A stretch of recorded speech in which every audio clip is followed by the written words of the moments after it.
నమస్కారం. సాధారణంగా 40 ఏళ్ళు పైబడిన తర్వాత కొంతమందికి మోకాళ్ళ నొప్పులు స్టార్ట్ అవుతాయి. అలాగే ఒక 50 ఏళ్ళు పైబడితే కొంత నడవడానికి ఇబ్బంది పడుతూ ఉంటారు.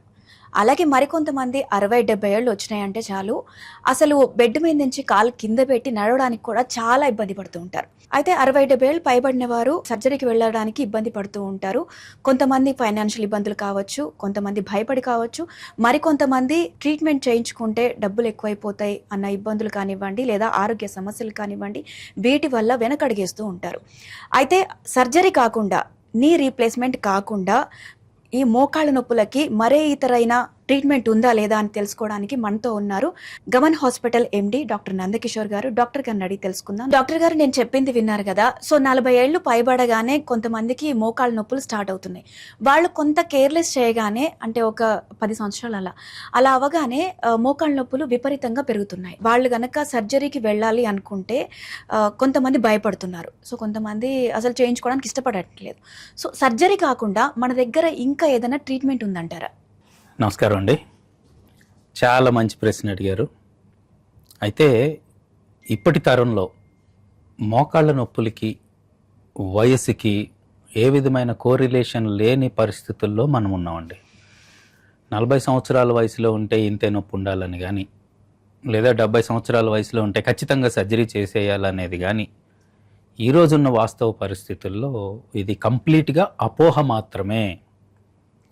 నేను గమనించిన వాటిల్లో వాస్తవానికి 70 సంవత్సరాలు 80 సంవత్సరాల వయసులో ఆరోగ్యంగా ఉన్నవాళ్ళు 30-35 సంవత్సరాల యువకుల కన్నా సంపూర్ణ ఆరోగ్యంతో, ఎక్స్రే తీసిన మంచి నీ జాయింట్స్ తోటి, ఎముకల్లో దృఢత్వంతో ఇంకా ఉత్సాహంగా పనిచేయగలిగే పరిస్థితుల్లోనూ ఉన్నారు.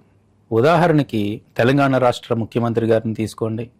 ఆయన ఇంకా ఫుట్బాల్ ఆడుతూ ఉన్నారు. ఈ మధ్యనే వయసులో చాలా పెద్దవారైన మన భారతదేశ ప్రధానమంత్రి గారు కూడా ఫుట్బాల్ ఆడుతూ ఉన్నారు. ఆంధ్రప్రదేశ్ సీఎం గారు కూడా చాలా ఉత్సాహంగా బైక్ రైడింగ్, సైకిల్ రైడింగ్ చేస్తూ ఉన్నారు. 80 సంవత్సరాల వయసులో రాష్ట్రాలను పరిపాలిస్తూ ఏ విధమైన అనారోగ్య సమస్యలు లేని రాష్ట్ర స్థాయి, జాతీయ స్థాయి నాయకులను చూడొచ్చు. నాకెప్పుడు ఇన్స్పిరేషన్ గా ఉండేది ప్రొఫెసర్ జయశంకర్ గారు ఉన్నారు. ఆయన రిటైర్ అయిన తర్వాత చేస్తున్నారు. భారతదేశం అంతా చేతులెత్తి మొక్కాల్సినటువంటి national security adviser Ajit Doval వారి వయసు 85 సంవత్సరాలు ఉంది. ఆ వయసులో ఇంత యాక్టివ్గా ఉండగలుగుతున్నారు. కానీ కొత్త తరం 35 సంవత్సరాలకే మూలపడిపోతున్నారు. దానికి ఎవరికి వారు ఆత్మ పరిశీలన చేసుకోవాల్సిన అవసరం అయితే ఉన్నదండి.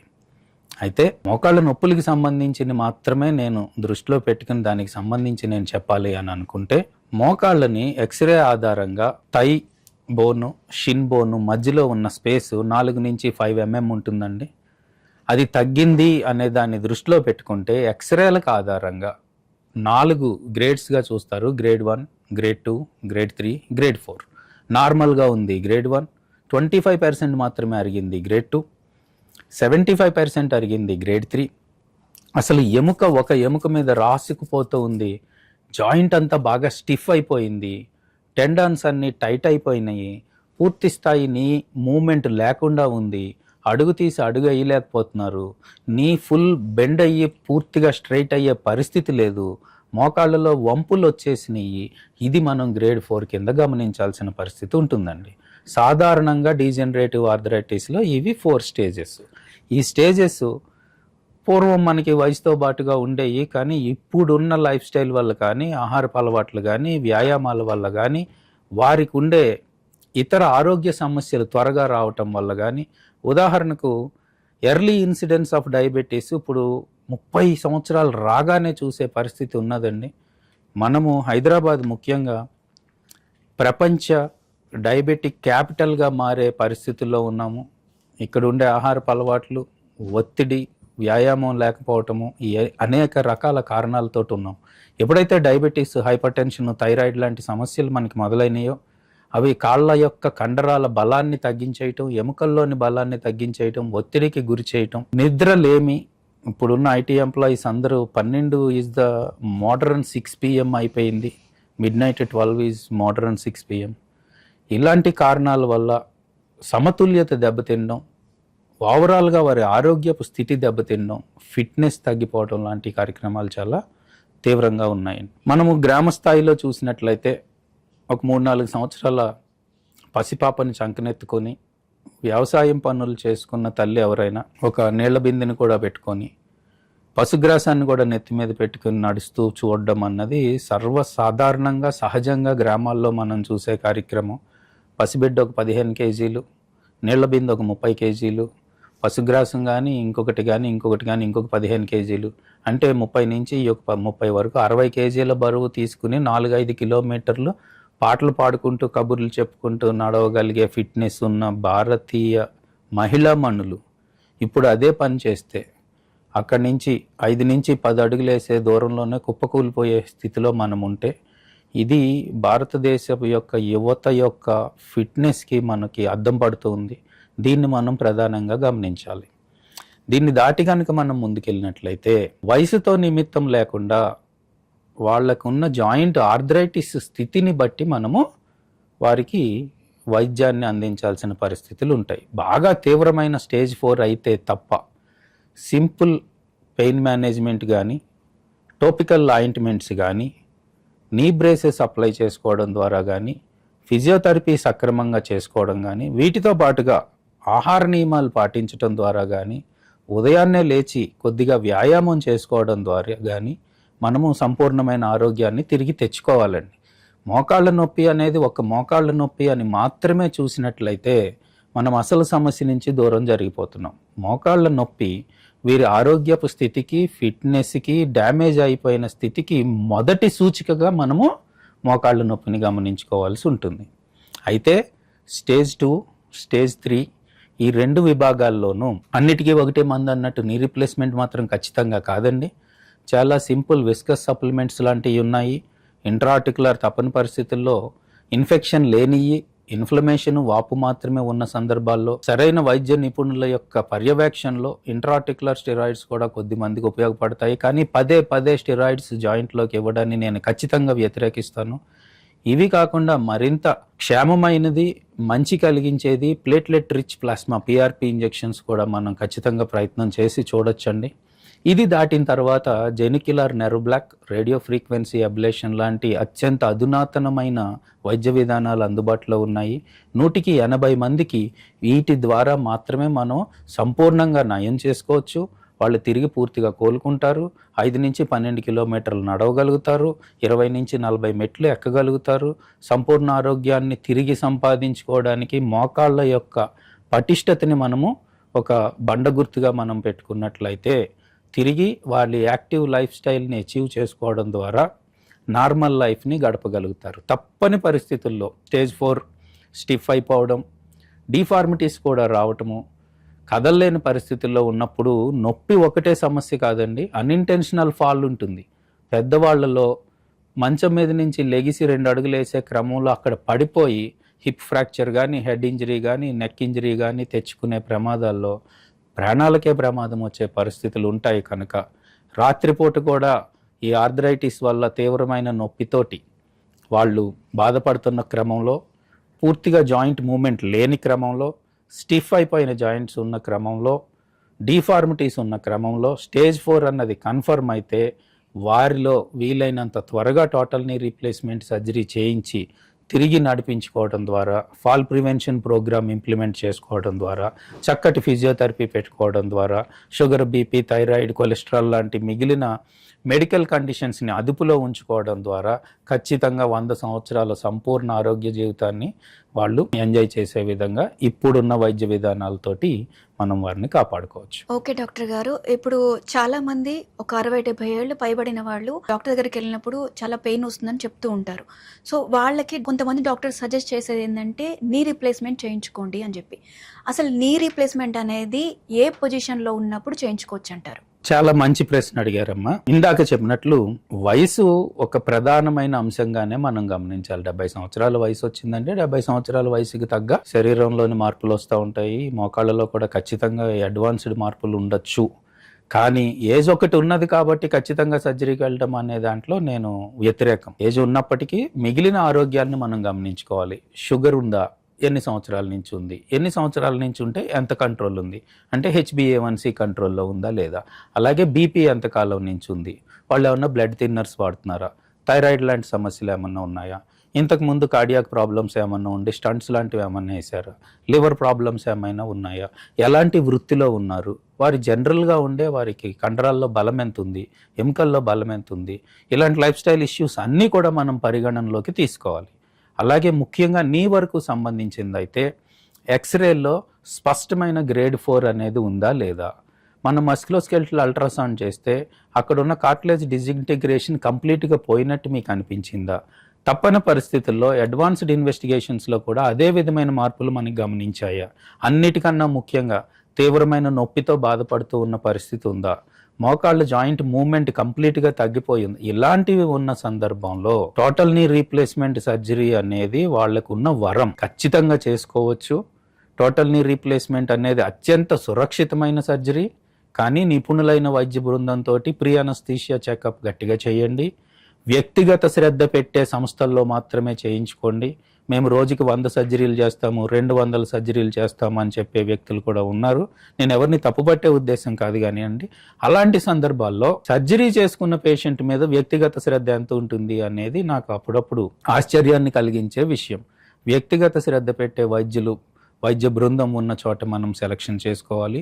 అడ్వాన్స్డ్ ఓటీ ఆపరేషన్ థియేటర్స్ ఉన్నాయా లేవా మనం చూసుకోవాలి. స్కిల్డ్ సర్జన్స్ ఉన్నారా లేదా మనం చూసుకోవాలి. అన్నిటికన్నా ముఖ్యమైనది సర్జరీ అయిన వెంటనే పెయిన్ మేనేజ్మెంట్ చక్కగా చేయగలుగుతున్నారా లేదా, ఎలాంటి పెయిన్ మేనేజ్మెంట్ విధానాలు అవలంబిస్తున్నారు, నెరోబ్లాక్స్ ఏమన్నా ఇస్తున్నారా, ఫెంటనిల్ ఏమన్నా ఇస్తున్నారా, సెల్ఫ్ కంట్రోల్డ్ మార్ఫిన్ ఇస్తున్నారా, ఎపిడ్యూరల్ ద్వారా ఏమన్నా ఇంజెక్షన్స్ ఇస్తున్నారా, only high strong diclofenac sodium లాంటి ఇంజెక్షన్స్ మాత్రమే ఇస్తున్నారా. ఇలాంటి సందర్భాల్లో అదే పనిగా పెయిన్ కిల్లర్స్ ఇస్తూ ఉంటే కొన్ని సందర్భాల్లో గ్యాస్ట్రైటిస్ కానీ రీనల్ టాక్సిసిటీ కానీ పెరుగుతూ ఉంటుంది. అలాంటి సమస్యలు మనకి రాకుండా పేషెంట్ని అనుసరించి వారికి అనుకూలమైన రిస్క్ తక్కువ ఉన్న పెయిన్ మేనేజ్మెంట్ ఆప్షన్స్ని సెలెక్ట్ చేసుకోవడం ద్వారా పోస్ట్ ఆపరేటివ్ పెయిన్ని 90% తగ్గించుకుని 4 hours లోపలనే చక్కగా నడిపించుకోగలిగిన వైద్య విధానాలు ప్రస్తుతం మా హాస్పిటల్లో ఉన్నాయండి. అనేక ఉన్నతమైన హాస్పిటల్స్లో కూడా ఇలాంటివి ఉన్నాయి. కాబట్టి అలాంటి మంచి ప్లేస్ని సెలెక్ట్ చేసుకుని నిపుణులైన వైద్య బృందం ఉన్న చోట చూసుకుని, అన్నిటికన్నా ముఖ్యంగా వ్యక్తిగత శ్రద్ధ ఎక్కడున్నదో మీరు గమనించుకుని అలాంటి ప్లేస్ని ఎంచుకుని మీరు సర్జరీ చేసుకుంటే చాలా చాలా సక్సెస్ఫుల్ సర్జరీ అవుతుంది. వెంటనే రికవర్ అవుతారు, మీ పనులు మీరు హాయిగా చేసుకుంటారు. దీంతో పాటు లైఫ్ స్పాన్ కూడా పెరుగుతుందండి. మోకాళ్ళ నొప్పి అనేది నొప్పి కోసం మాత్రమే కాదు, నొప్పి తగ్గిన తర్వాత తిరిగి చక్కగా నడక పెంచుకోవడం ద్వారా కొలెస్ట్రాల్ తగ్గుతుంది, బోన్ స్ట్రెంగ్త్ పెరుగుతుంది, మజిల్ స్ట్రెంగ్త్ పెరుగుతుంది, డైజెషన్ పెరుగుతుంది, కార్డియోపల్మనరీ ఎఫిషియన్సీ పెరుగుతుంది. Knee replacement actually is an option to enhance quality of life and also life span. అలాగే డాక్టర్ గారు, విపరీతమైన మోకాళ్ళ నొప్పులతో చాలా హాస్పిటల్స్ తిరిగి మీ హాస్పిటల్కి వస్తే వాళ్ళకి ఎలాంటి ట్రీట్మెంట్ సజెస్ట్ చేస్తారు మీరు? విపరీతమైన మోకాళ్ళ నొప్పులతో చాలా హాస్పిటల్స్ తిరిగి మన హాస్పిటల్కి వస్తే నాకు సంబంధించినంత వరకు క్వాలిఫైడ్ డాక్టర్స్ అందరూ స్టాండర్డ్ అడ్వైజ్ మాత్రమే ఇస్తారండి. I believe everybody will give you the best possible solutions for them. కానీ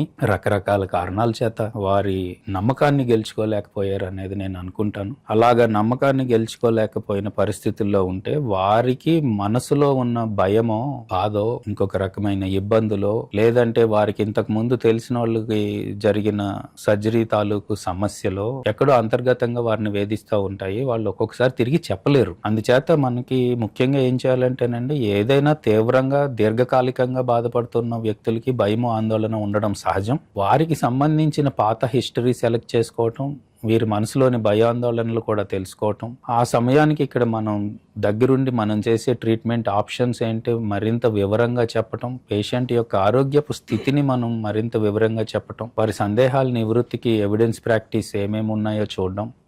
చాలాసార్లు మనకి నెగిటివ్ ఇబ్బందులు కలిగించిన మోడర్న్ ఆర్టిఫిషియల్ ఇంటెలిజెన్స్ కానీ, గూగుల్ డేటాలో కానీ, ఎవిడెన్స్ బేస్లో కానీ సద్వినియోగం కూడా చేసుకోవచ్చండి. దాన్ని బేస్ చేసుకుని వారికి ఉన్న ఎవిడెన్స్ని చూపించే ప్రయత్నం చేయటం, అందులో ఉండే సమస్యల్ని మనం ప్రయత్నం చేయటం. ఎందుకంటే modern patients most of them are highly educated and knowledgeable.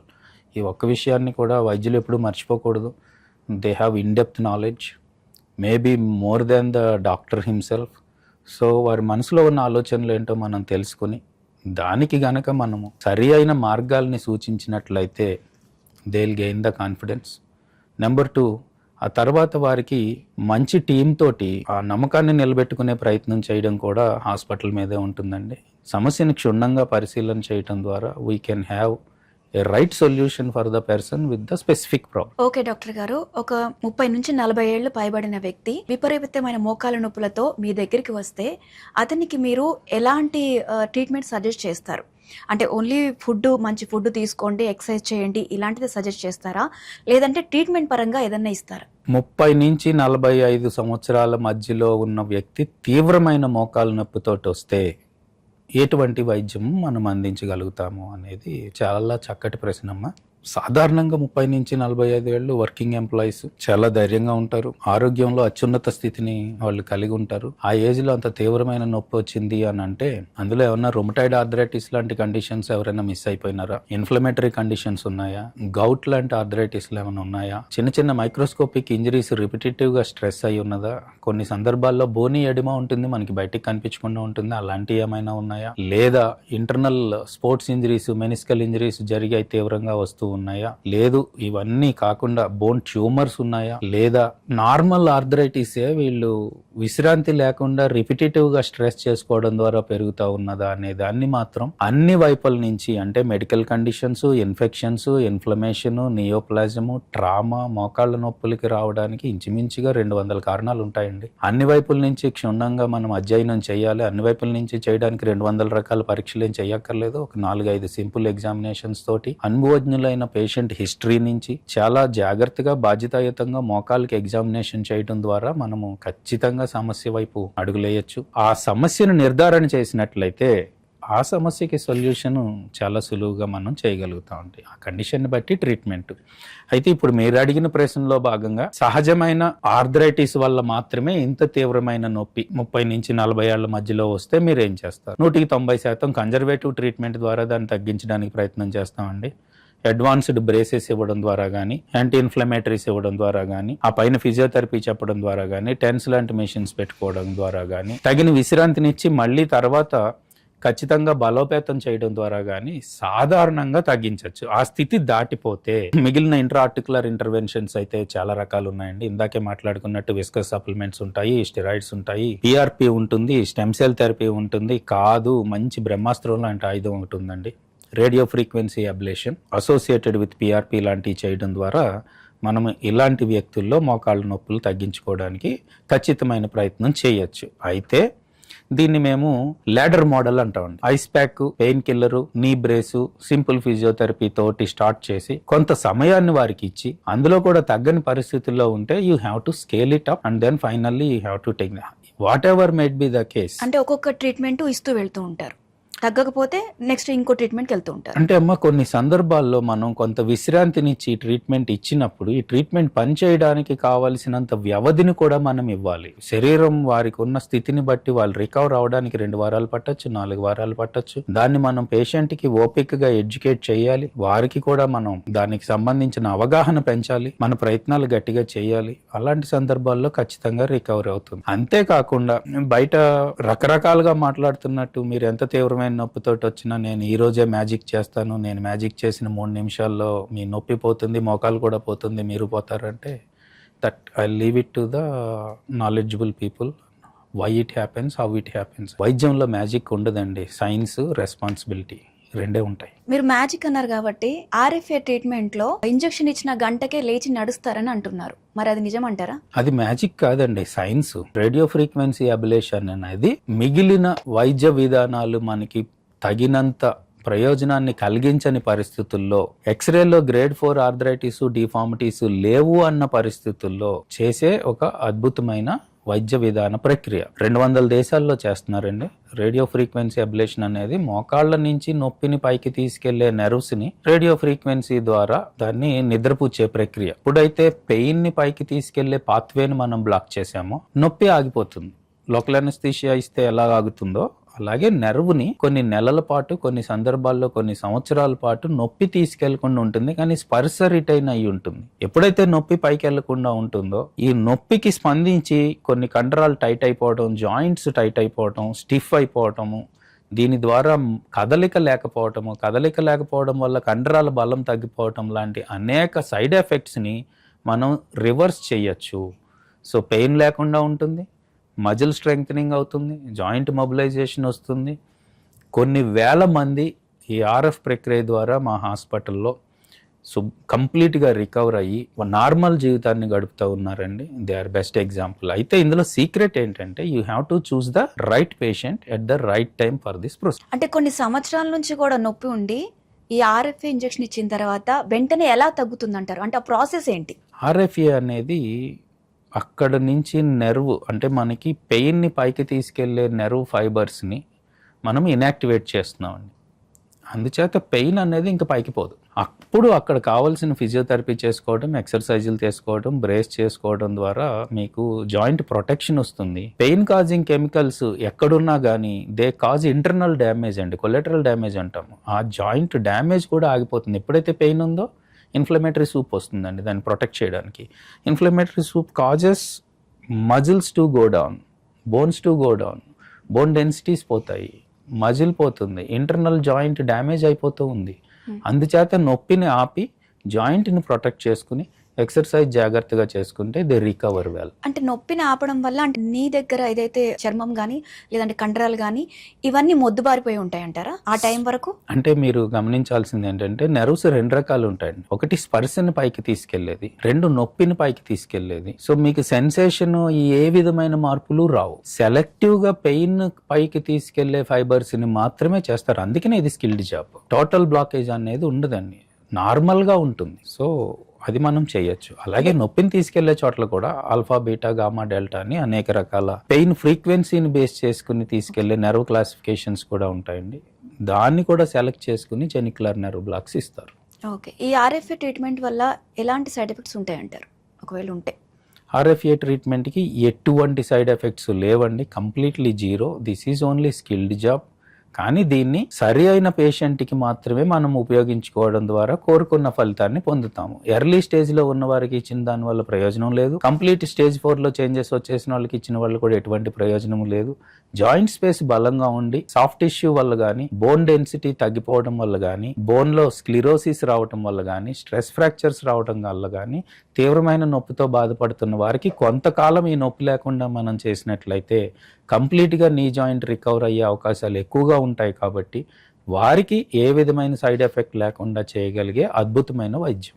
Surgery కన్నా ఆర్ఎఫ్ఏ ఎట్లా బెటర్ అంటారు? ఎందుకు బెటర్ అంటారు? చాలా మంచి ప్రశ్న అండి. అయితే ఏ ఒక్క ట్రీట్మెంట్ రెండో దానికన్నా గొప్పది అని చెప్పటం అది అన్యాయమైన ప్రక్రియ అవుతుందండి. టోటల్ నీ రీప్లేస్మెంట్ యొక్క బెనిఫిట్స్ వేరు, దానికి ఉండే కారణాలు వేరు, దాన్ని చేసే సందర్భాలు వేరు. ఆర్ఎఫ్ మనం చేసే సెలక్షన్ ఆఫ్ పేషెంట్స్ వేరు, దీని క్రైటీరియా వేరు. కానీ అటు ఇటు ఉంది ఏదో ఒకటి సందేహం, మనం ఒకటి ప్రయత్నం చేయాలి అని అనుకుంటే ఆర్థికంగా మనం చూసినట్లయితే నీ రీప్లేస్మెంట్ అనేది లక్షల పాటు ఉండే ఖర్చు. జనరల్ అనస్థీషియా ద్వారా వెళ్ళాలి, ఐసీయూలో ఉంటారు, కొన్ని పెయిన్ కిల్లర్స్ ఇవ్వాల్సి ఉంటుంది. ఎంత కాదన్నా అనస్థీషియా రిలేటెడ్ సమస్యలు ఏమైనా రావచ్చు. ఇవన్నీ ఒకవైపు. సర్జరీ అయిన తర్వాత వీరు కోరుకున్న రిజల్ట్ రాకపోతే ప్లాన్ బి ఏంటి అనేది అంటే ఒక్కొక్కసారి చెప్పడం కష్టం. కానీ ఆర్ఎఫ్ లో అయ్యే ఖర్చు కొన్ని వందలు లేదా కొన్ని వేల రూపాయలు మాత్రమే, అతి తక్కువ ఖర్చు, సైడ్ ఎఫెక్ట్ లేని ఖర్చు, ఏ విధమైన శరీరానికి నష్టం కలగని ప్రక్రియ.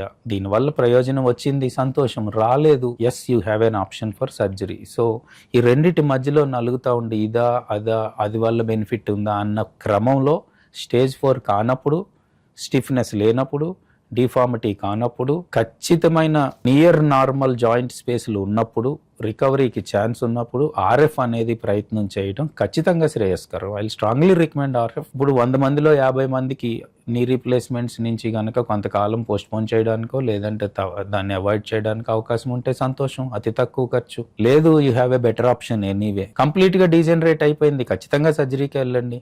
కానీ ఎక్స్రే బాగానే ఉన్నది, తీవ్రంగా నొప్పి ఉన్నది, దెన్ కన్సిడర్ ఆర్ఎఫ్ ట్రీట్మెంట్. ఇది నిపుణులైన వైద్యుల్ని సంప్రదించి దీని మీద ఒక నిర్ణయాన్ని తీసుకొని అప్పుడు ఈ వైద్యం చేసుకోవడం ద్వారా ఎక్కువ బెనిఫిట్ వస్తుంది. అయితే ఇక్కడ ఒకటే మాట చెప్తానండి, ఏ మోకాలు నొప్పి ఉన్నా సరే సర్జరీయే చేసేస్తాము, అన్నిటికీ సర్జరీ మందు. ఎంతటి నొప్పి అయినా స్టెరాయిడే ఇచ్చేస్తాము, స్టెరాయిడే మందు. లేదండి ఏ స్టేజ్లో ఉన్న ఆర్ఎఫ్ చేస్తే సంపూర్ణంగా అన్నీ తప్పేనండి. ఒక్కొక్క స్టేజ్లో, ఒక్కొక్క కండిషన్లో, ఒక్కొక్క స్థితిలో, ఒక్కొక్క పేషెంట్కి ఖచ్చితంగా ఒక్క specific thing is a better option. మిగిలిన సెకండ్ బెస్ట్ ఆప్షన్స్ కింద ఉంటాయండి. కొంతమందికి knee replacement is the first best option, RF is second best option. కొంచెం మంచి నీ జాయింట్ స్పేస్ మెయింటైన్ చేసిన వాళ్ళకి maybe RF is the first best option. కానీ సర్జరీని కనుక ఖచ్చితంగా మనకి కొంతకాలమైనా తప్పించే అవకాశం ఉంది. సింపుల్ ప్రొసీజర్స్తో ట్రై చేస్తే ఎవరైనా సింపుల్ ప్రొసీజర్స్ తోటి ముందుగా ప్రయత్నం చేసుకొని దాన్ని గమనించుకొని వెళ్ళడం మంచి ఆలోచన. సో మీరు చెప్తున్నారు కొంతమందికి ఈ సర్జరీ ఆప్షన్ అనేది బెటర్, కొంతమందికి ఆర్ఎఫ్ఏ బెటర్ అంటున్నారు. సో 60-70 ఏళ్ళు పైబడిన వాళ్ళకి మోకాళ్ళ నొప్పులు ఉంటాయి, కానీ అంత విపరీతం కాదు, కొంత తక్కువగా ఉంటాయి. సో వీరికి ఎలాంటి ట్రీట్మెంట్ ఇస్తే బెటర్ అంటారు? మీ క్వశ్చన్లోనే ఆన్సర్ ఉన్నదమ్మా. 60-70 ఏళ్ల వయసులో ఉన్న వాళ్ళకి అంత విపరీతంగా మోకాళ్ళ నొప్పులు లేవండి, గ్రేడ్ 4 ఎక్స్రేలు లేవు, కానీ కొంచెం ఇబ్బంది పడుతూ ఉన్నారు. ఏం చేయాలి? Definitely consider radio frequency ablation first. Go for musculoskeletal ultrasound. Get first consultation with the orthopedic, get the second consultation with the interventional pain specialist, look at both of them, understand, and then give it a try for radio frequency ablation. I watch for you. RF will help. Okay, అలాగే ఇప్పుడు 40 ఏళ్ళు పైబడిన వాళ్ళకి విపరీతమైన మోకాళ్ళ నొప్పులు ఉంటాయి. So వాళ్ళకి ఏ ట్రీట్మెంట్ బెటర్ అంటారు? 40 సంవత్సరాలు పైబడిన వాళ్ళకి విపరీతమైన మోకాళ్ళ నొప్పులు ఉంటే ఖచ్చితంగా అదర్ మెడికల్ కండిషన్స్ అయితే మనం పూర్తిగా గమనించాలండి. అది ఏమన్నా రొమటాయిడ్ ఆర్థరైటిస్ లాంటివి ఉన్నాయా, గౌటీ ఆర్థరైటిస్ లాంటిది ఉన్నదా, బోన్ ట్యూమర్ ఉన్నదా, ఫ్రాక్చర్స్ ఉన్నాయా, ఇన్ఫెక్షన్స్ లాంటివి ఏమన్నా ఉన్నాయా.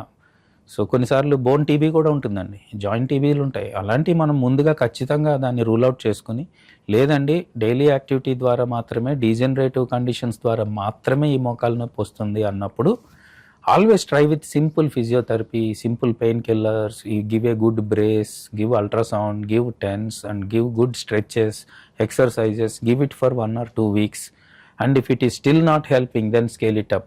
Consider viscous supplementation. Not giving any response, then scale it up to whatever is ideal situation. It might be RF or something else. Whatever it is, then you must always consider a ladder model. Start with simple procedures. Protect the knee, go for proper physiotherapy, take proper nutrition, take supplementation. I think 99.9 conditions అండి. నేను గత 25 సంవత్సరాలుగా కొన్ని లక్షల మందిని చూసుంటానండి. ఖచ్చితంగా recover అవుతారు. But diagnose first, take the history, start with simple medications, simple exercises, and keep it an eye, review regularly, and then go for proper treatment. Okay doctor గారు, మీ 25 సంవత్సరాల ఎక్స్పీరియన్స్లో మీ హాస్పిటల్కి వచ్చిన పేషెంట్స్లో మీరు వాళ్ళని చూస్తున్నప్పుడు కొంతమంది సిచ్యువేషన్ బాగాలేక మీరు ఎమోషనల్ అయిన సందర్భాలు ఏమైనా ఉన్నాయంటారు? అసలు నడవలేక స్థితిలో ఉన్నప్పుడు వారు ఎవరు హెల్ప్ లేక ఉన్న వాళ్ళని అలా చూసినప్పుడు అలాంటి సందర్భాలు ఉన్నాయంటారు? మరి అంత ఇదిగా పెయిన్తో మీ దగ్గరకు వచ్చిన వాళ్ళలో నా దృష్టిలోనండి, మా గురుగారు ఒక మాట చెప్పారు, వైద్యో నారాయణో హరి, వైద్యుడే దేవుడు అని. చాలా మందికి మిగిలిన వాళ్ళు చెప్పరు, కానీ మా గురుగారు నాకు ఇంకో మాట కూడా చెప్పారండి, నారాయణుడే పేషెంట్ రూపంలో వస్తాడు రా అబ్బాయి నీ దగ్గరికి అని. So you have to see that the God himself is walking to you. మానవ సేవే మాధవ సేవ. You have to do the right things. రకరకాల కారణాలకి, ఆర్థిక సమస్యల్లో, ఇంకొకటో, కుటుంబంలో ఏ విధమైన సపోర్ట్ లేకపోవటమో, ఎమోషనల్ ఇష్యూస్ తోటి ఉండడమో, దీర్ఘకాలికమైన నొప్పులు ఎంతటి మనిషినైనా వంచేస్తాయండి. దీర్ఘకాలికమైన నొప్పులు always associated with stress, pain, depression, anxiety, and they will be there for rest of the life. So దీర్ఘకాలికమైన పెయిన్ ఎప్పుడొచ్చినా we have to understand that they are also under depression and stress. ఒక్కొక్కసారి బయటపడుతుంది, ఒక్కొక్కసారి బయటపడదు. వారికి ఒకటి ఓదార్పునివ్వటం, ధైర్యాన్ని ఇవ్వటం, వారికి ఉన్న పరిస్థితుల్లో, వాళ్ళకు ఉన్న ఆర్థిక సామాజిక పరిస్థితుల్లో వాళ్ళకి అత్యుత్తమైన మార్గాన్ని ఏ విధంగా మనం చేయగలుగుతామో దాన్ని గమనించడం. ఈరోజు రేపు వందలాది వాలంటరీ ఆర్గనైజేషన్స్ ఉన్నాయండి, సపోర్ట్ సిస్టమ్స్ ఉన్నాయండి. సమాజం చాలా యాక్టివ్గా ఉన్నది. ఎవరికైనా ఇబ్బంది ఉన్నది అంటే సాయం చేసే చేతులు చాలామంది ఉన్నారు. వారి దృష్టికి తీసుకెళ్ళడం, నాకు చేతనైనంత శక్తితోటి నేను చేయటం, మా సంస్థ నుంచి మేము చేయటం, అలాగే మిగిలిన వాలంటరీ ఆర్గనైజేషన్స్కి న్యాయమైన కేసు ఇది అని అంటే చేయటం. అందుచేతనే మీరు ఎప్పుడైనా ఆర్గాన్ ట్రాన్స్ప్లాంట్స్ కానీ, లైఫ్ థ్రెట్ ఉన్నది కానీ మీరు ప్రతిరోజు సామాజిక మాధ్యమాల్లో కానీ, టీవీ ఛానల్స్లో కానీ చూస్తూ ఉంటారండి. End of the day we won't leave anybody, we have to find a way. ఇది ఎందుకంటే వైద్యం అనేది వృత్తి ధర్మం అయితే, బాగా బాధలో ఉన్న వాళ్ళకి సేవ చేయడం అనేది మానవ ధర్మం. 2 ధర్మాలని మనం కాపాడుకోవాలి. నేను చేశాను అన్నది భగవంతుడికి తెలియాలి, కానీ వీలైనంత వరకు నా శక్తి మేరకు we will try and do. I don't want to boast on it. Okay doctor గారు, మిగతా హాస్పిటల్స్లో లేని ట్రీట్మెంట్ మీ దగ్గర ఏముంది? అంటే వాళ్ళ అక్కడికి వెళ్లకుండా మీది గమన్ హాస్పిటల్కి ఎందుకు రావాలంటారు patients? Pain is my personal area of interest. By the grace of God, I've been trained by some of the world best pain specialists in the world, and I am very proud of my interventional pain team. I am very proud of my orthopedic team. They are extremely skilled. మిగిలిన హాస్పిటల్స్లో ఎవరికి వారు పనిచేస్తారండి. అద్భుతమైన ఫిజియోథెరపిస్టులు ఉంటారు, వాళ్ళ పనులు వాళ్ళు చేస్తారు. ప్రపంచ స్థాయి పెయిన్ కన్సల్టెంట్లు ఉంటారు, వాళ్ళ పనులు వాళ్ళు చేస్తారు. అసలు ప్రపంచాన్ని గెలిచిన ఆర్థోపెడిక్ సర్జన్స్ మన హైదరాబాద్ సిటీలో చాలా మంది ఉన్నారు, వాళ్ళ పనులు వాళ్ళు చేస్తారు. మేమైతే అందరం కలిసి సింగిల్ టీంలో పనిచేస్తామండి. That's what I feel how we are different from rest of them. అలాగే నేను గమనించింది చాలా మంది ఏంటంటే సర్జరీ చేసే team only surgery is best అని చెప్తారు, interventional pain team only pain is best అని చెప్తారు. మేము మల్టీ స్పెషాలిటీ టీం కలిసి కూర్చుని ఒక నిర్ణయం తీసుకుని what is best option, what is second best option, what is final option అనే దాని మీద మేమే చర్చించుకుని మా చర్చల సారాంశాన్ని పేషెంట్కి ఎక్స్ప్లెయిన్ చేయడానికి మేము చేస్తూ ఉంటాం. That's why we're different. Thousands of people considered we're the best. Thank you.